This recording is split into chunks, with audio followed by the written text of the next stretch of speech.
Армысыздар әріптестер, бүгін сіздермен интербелсенді тақтай Classroom скринмен таныстырғым келеді. Яғни бұл платформаның мүмкіншіліктері өте көп, мұғалімге ең керекті платформаның бірі деп есептеймін. Google-ға Classroom скрин деп жазамыз.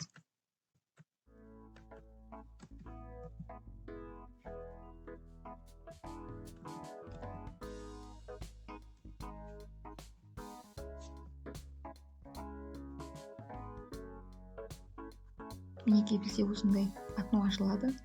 Жасыл батырманы басамыз.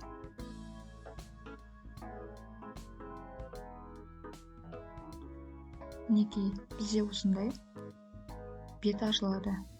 Өзіміз фон таңдай аламыз. Өзіңіздің пәніңізге байланысты осындай фондарды таңдап алуларыңызға болады. Немесе осындай әшейін тақта ретінде осылай жасап қойсаңыздар болады. Келесі random name. Бұл жерге өзіңіздің оқушыларыңыздың тізімін жазып шығасыз.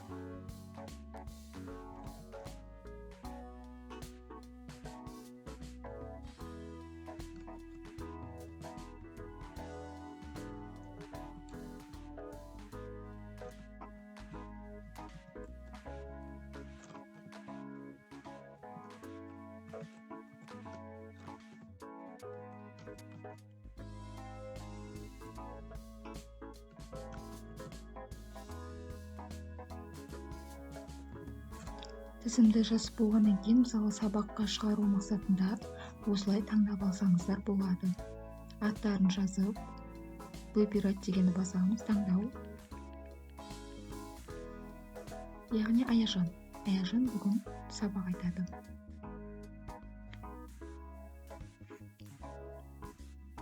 Келесі бізде осындай ойындар бар.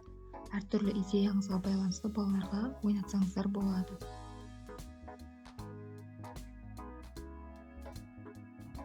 Келесі медиа.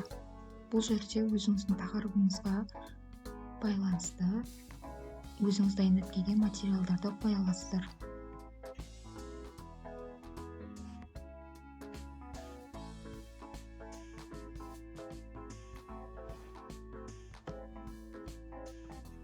Ашық сабақ өткенге керемет платформа деп есептеймін. YouTube'дан сілтеме алып, сабаққа байланысты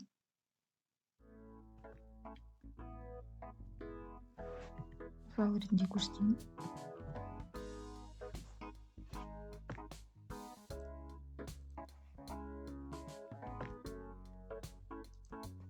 Қоямыз осылай. Балаларға осылай көрсетіп алсаңыздар болады.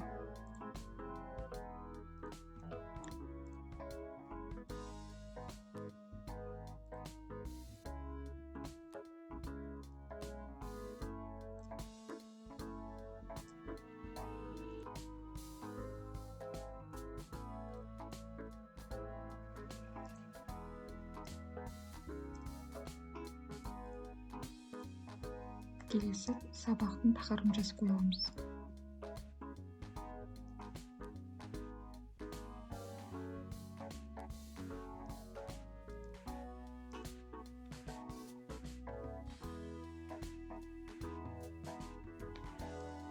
Осылай қойып, балаларға тыныш отыр деген символдарды көрсете аламыз мысалы. Өздеріңіздің идеяларыңызға байланысты осыларды пайдаланып кетсеңіздер болады. Мысалы, сепсофорды пайдалансақ, сабақ басталды дегенде, болмаса тапсырманы беріп, бастаңдар дегенде қызылды жағып, аяқталды дегенде жасылды жағып. Таймер бар. Таймерді пайдалансаңыздар болады сабаққа, және де соған сәйкесінше секундомер, сағат және де күнтізбе бар. Classroom платформасын пайдалана отырып, өзіңіздің ашық сабағыңызды керемет өткізіп алсаңыздар болады. Назарларыңызға рахмет. Мен видеом ұнаса лайк басып, комментарий қалдырыңыздар, және де менің каналыма тіркеліп, қоңыраушаны басып қоюды ұмытпаңыздар.